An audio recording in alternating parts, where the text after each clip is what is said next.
BSc Part 3rd, Unit 2nd, Metal Ligand Bonding in Transition Metal Complexes। Unit 2nd में इसमें हम संयुक्ता बंध सिद्धांत की लिमिटेशंस के बारे में अध्ययन करेंगे। इस सिद्धांत में क्या कमियां हैं या किन चीज़ों की व्याख्या यहाँ पर नहीं की जा सकती है मेटल लिगेंड बंध निर्माण की प्रक्रिया को समझने के लिए। संयुक्ता बंध सिद्धांत जो मेटल लिगेंड बंध में जिसमें कि हम संकरण के बारे में जानकारी प्राप्त करते हैं और संकरण के आधार पर ही ज्यामिति व चुंबकीय गुणों के बारे में बताया जाता है। यहाँ पर बहुत सारे संकुल यौगिक रंगीन संकुल आयन बनाते हैं जिसकी व्याख्या सिद्धांत के आधार पर नहीं की जा सकती है। हालांकि यह सिद्धांत बहुत सारी बातों को समझाने में सफल रहा, उनके चुंबकीय गुण और ज्यामिति को व्याख्या करने में काफ़ी सरल है, और फिर भी बहुत सारी बातें ऐसी भी हैं, बहुत सारी जानकारी ऐसी है जिनकी व्याख्या इस सिद्धांत के आधार पर नहीं की जा सकती है। उनमें से संकुलों का रंगीन होना ये नहीं समझाया जा सकता है। साथ ही जो संकरण में कब अंतर संकुल यौगिक बनेंगे, कब बाह्य संकुल यौगिक बनेंगे, उनके निर्माण के बारे में भी नहीं बताया जा सकता है। और जो चुंबकीय गुण है उसकी मात्रात्मक व्याख्या भी इस सिद्धांत के आधार पर नहीं की जा सकती है। यहाँ पर चुंबकीय गुण के आधार पर ही उसकी ज्यामिति की व्याख्या या निर्धारित की जाती है और उसकी व्याख्या की जाती है। जब तक चुंबकीय गुण के बारे में जानकारी नहीं होगी उस संकुल यौगिक के, जब तक उसके संकुल की ज्यामिति या उसकी निर्माण प्रक्रिया के बारे में भी नहीं बताया जा सकता है। और चुंबकीय बहुत सारे ज्यामिति ऐसी भी हैं जिनकी विकृति जिसमें पाई जाती है, यह विकृति क्यों आ रही है इसके बारे में भी यह सिद्धांत बताने में असमर्थ रहा। जैसे कॉपर का एक हेक्सा एक्वा कॉम्प्लेक्स है, यह विकृत अवस्था में होता है।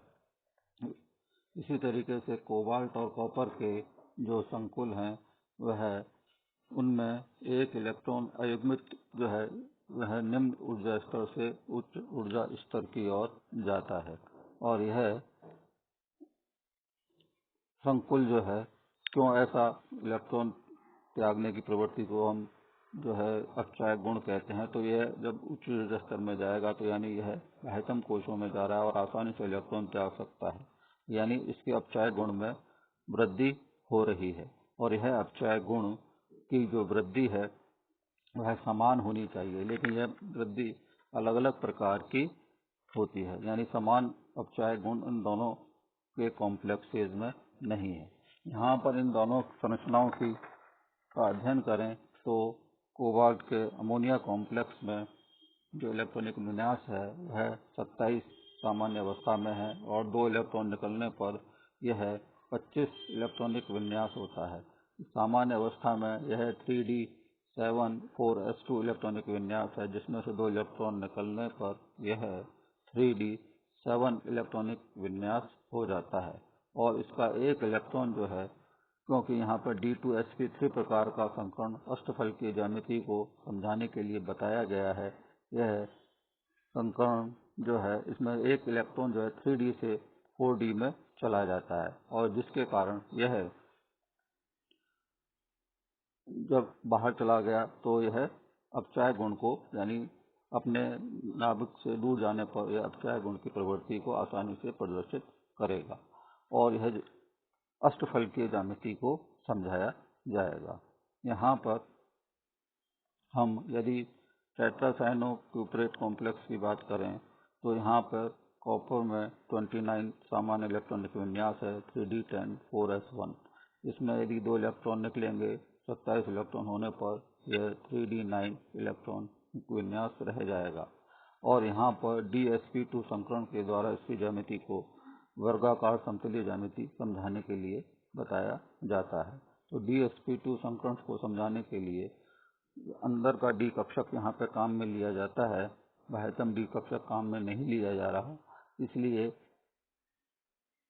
यहाँ पर जो इलेक्ट्रॉन है वह एक इलेक्ट्रॉन 3d से निकलकर 4p कक्षक में चला जाता है और 3D का एक कक्षक और 4s का एक कक्षक और 4p के दो कक्षक मिलकर DsP2 प्रकार का संकरण प्रदर्शित करते हैं, जो कि वर्गाकार समतलीय ज्यामिति को प्रदर्शित करता है।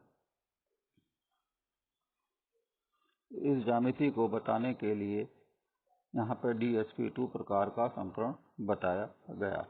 तो यह व्याख्या यहाँ पर संकरण के आधार पर की गई, लेकिन यह अंतर यौगिक और बाह्य संक्रमण के वहाँ यह ऊर्जा कहाँ से प्राप्त हुई, इसके बारे में यह जानकारी यह सिद्धांत नहीं दे पाता। और कितनी ऊर्जा की आवश्यकता होगी, यानी एनर्जेटिक्स ऊर्जा गतिकी के बारे में यह जानकारी यह सिद्धांत नहीं दे पाता कि संकुल निर्माण के दौरान कितनी ऊर्जा की आवश्यकता होगी, कितनी ऊर्जा मुक्त होगी। इसकी जानकारी इस सिद्धांत में बिल्कुल नहीं दी जा सकती है, जबकि यह ऊर्जा का सिद्धांत एक महत्वपूर्ण सिद्धांत है किसी भी अभिक्रिया को समझाने के लिए और उसके स्थायित्व की व्याख्या करने के लिए। इसी तरीके से निकिल का Ni+2 आयन चतुष्फल की ज्यामिति को भी प्रदर्शित करता है और साथ ही साइनो कॉम्प्लेक्स जो है वो वर्गाकार समतलीय ज्यामिति को भी प्रदर्शित करता है। तो Ni+2 समान ऑक्सीकरण अवस्था होते हुए भी अलग अलग प्रकार की ज्यामिति प्रदर्शित कर रहे हैं, और यह ज्यामिति कब निर्माण होगा, कौन सा लिगेंड के साथ कौन सी ज्यामिति का निर्माण होगा, यह सिद्धांत इसको बताने में असमर्थ था। साइनो कॉम्प्लेक्स जो है वर्गाकार समतलीय ज्यामिति बताता है, जबकि निकिल का अमोनिया कॉम्प्लेक्स जो है वो चतुष्फल की ज्यामिति को प्रदर्शित करता है, जबकि निकिल का टेट्रा कार्बोनिल निकिल है वह भी चतुष्फल की ज्यामिति को प्रदर्शित करता है। तो यहाँ पर इनके इलेक्ट्रॉनिक विन्यास के आधार पर, संकरण के आधार पर यह बताने का प्रयास किया गया है कि निकिल 28 इलेक्ट्रॉनिक विन्यास में D8 3D8 में 8 इलेक्ट्रॉन और 4s2 के 2 इलेक्ट्रॉन 4s में होते हैं, और जब 2 इलेक्ट्रॉन इसमें से निकल जाएंगे तो 3D8 इलेक्ट्रॉनिक विन्यास होगा, और जो 2 अयुग्मित इलेक्ट्रॉन हैं वह ना तो पेयर हुए हैं और न ही ये बाह्यतम कोशों में गए हैं, और sp3 संकरण द्वारा 4s 4p के 3 कक्षक मिलकर sp3 प्रकार का ये संकरण बता रहे हैं। और इस संकरण के कारण ही यहाँ पर यह चतुष्फल के ज्यामिति को प्रदर्शित कर रहा है।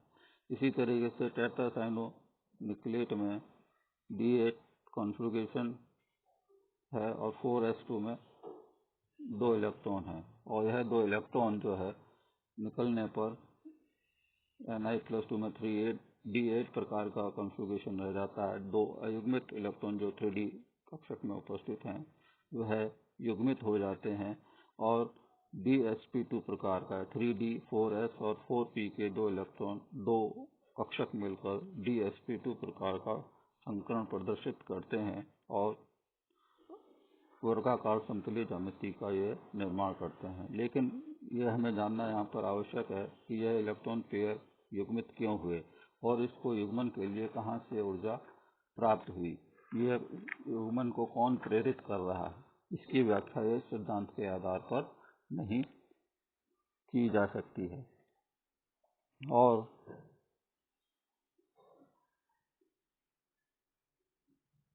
यह टेट्रासाइनो निकलेट क्यों वर्गाकार समतलीय हुआ, इसकी व्याख्या तो की गई DsP2 संकरण के आधार पर, लेकिन इसने यह ज्यामिति ही क्यों प्रदर्शित की, यह समझाना मुश्किल हुआ। इसी तरीके से विद्युत उदासीनता का सिद्धांत को यह समझाने में असमर्थ रहा। क्योंकि यहाँ पर मेटल आयन जो है वो धनात्मक आवेशित होता है, और जो लिगेंड है वह इलेक्ट्रॉन दाता है, वह या तो ऋणात्मक आवेश या इलेक्ट्रॉनों की अधिकता है। तो धनावेशित आयन जो है, इस आयन धातु आयन को हमेशा धनावेश रखने पर ही स्थायी होता है। यदि इस पर ऋणावेश आए तो यह अस्थायित्व की ओर जाएगा। तो धातु आयन की धनावेश को अपने ऊपर रखने की प्रवृत्ति है, यानी इलेक्ट्रॉनों को त्यागने की प्रवृत्ति होती है। और क्योंकि इसमें D कक्षक खाली मौजूद हैं, इसलिए यह उपसहसंयोजक प्रकार के बंधन का निर्माण करता है, और लिगेंड के जो इलेक्ट्रॉन युग्म हैं वो इलेक्ट्रॉन दाता के रूप में है, तो वह इलेक्ट्रॉन देकर उसके साथ बंधन को बनाकर स्थायी संकुलों का निर्माण करते हैं। लेकिन यदि इसी तरीके से इलेक्ट्रॉन अधिक संख्या में लिगेंडों के द्वारा धातु आयन के ऊपर आएंगे तो यह धातु आयन पर ऋणावेश की मात्रा अधिक हो जाएगी। यदि हम कुछ उदाहरण के आधार पर समझें, बेरिलियम के एक्वा और अमोनिया कॉम्प्लेक्स और एल्यूमिनियम के एक्वा और अमोनिया कॉम्प्लेक्स में और इस पर औपचारिक आवेश की गणना करें।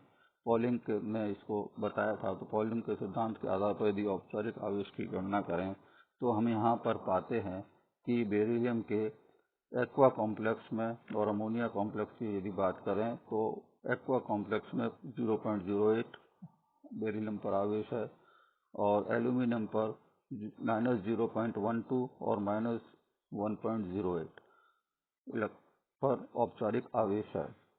तो जिन धातु आयनों पर औपचारिक आवेश की मात्रा 0 या बहुत कम ऋणात्मक हो तो वह अधिक स्थायी होते हैं अपेक्षाकृत अधिक ऋणात्मक आवेश के। धनावेश वाला तो स्थायी है ही है, साथ ही 0 आवेश और ऋणात्मक आवेश में बहुत कम ऋणात्मक आवेश वाले ही यह स्थायी संकुलों का निर्माण कर सकते हैं।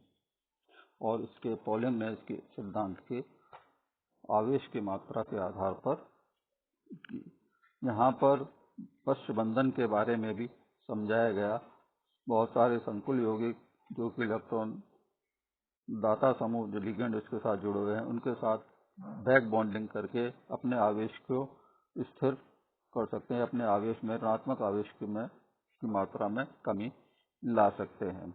जैसे क्योंकि लिगेंड के पास जब बहुत अधिक इलेक्ट्रॉन हो जाएंगे, मेटल के पास बहुत अधिक इलेक्ट्रॉन हो जाएंगे तो यह अपने भरे हुए कक्षक और लिगेंड के खाली कक्षकों के साथ भी बंधन कर सकता है। इस बंधन को पश्च बंधन कहते हैं, जिससे उस पर मेटल आयन पर जो इलेक्ट्रॉनों की अधिकता हुई है वह उस आवेश की कमी हो जाएगी और वह और अधिक स्थायी हो जाएगा। जैसे क्रोमियम और कार्बोनिल समूह में उदाहरण के आधार से बताया गया है कि यहाँ पर क्रोमियम जो है बैक बॉन्डिंग पश्च बंधन के द्वारा कार्बोनिल से और बंधन करके ये एकल बंध से द्विबंध हो रहा है और स्थायित्व की ओर जा रहा है। संयुक्ता बंध सिद्धांत में इसे अनुनाद भी कहा जाता है। जैसा कि हमने पूर्व में पढ़ा है कि संयुक्ता बंध सिद्धांत जो है अनुनाद के कारण जितना अधिक अनुनाद होता है वह उतना ही अधिक स्थायित्व की ओर जाता है। तो संकुलों में बहुत सारे ऑक्सीकरण अवस्थाएं धातुओं की हमने पढ़ी है। तो जैसे निकिल में भी और क्रोमियम में भी बहुत सारी ऑक्सीकरण अवस्थाएं होती हैं। तो यह ऑक्सीकरण अवस्था जैसे निकिल में 0 भी हो सकती है और Na+2 भी हो सकती है। तो 0 ऑक्सीकरण अंक वाला जो है वह अधिक स्थायी होगा Na+2 के संकुलों की तुलना में। या क्रोमियम के जिनमें की कम ऑक्सीकरण अवस्था होती है वह भी कम ऑक्सीकरण अवस्था होते हुए भी बहुत सारे स्थायी संकुलों का निर्माण करते हैं। तो आवश्यक ही नहीं है कि आवेश हो तभी स्थायी संकुलों का निर्माण होगा। अगर वो इस पर आवेश नहीं है या कम आवेश है तो भी बहुत सारे मेटल आयन जो है वह स्थायी संकुलों का निर्माण करते हैं। इसकी व्याख्या भी यह सिद्धांत करने में असमर्थ रहा है।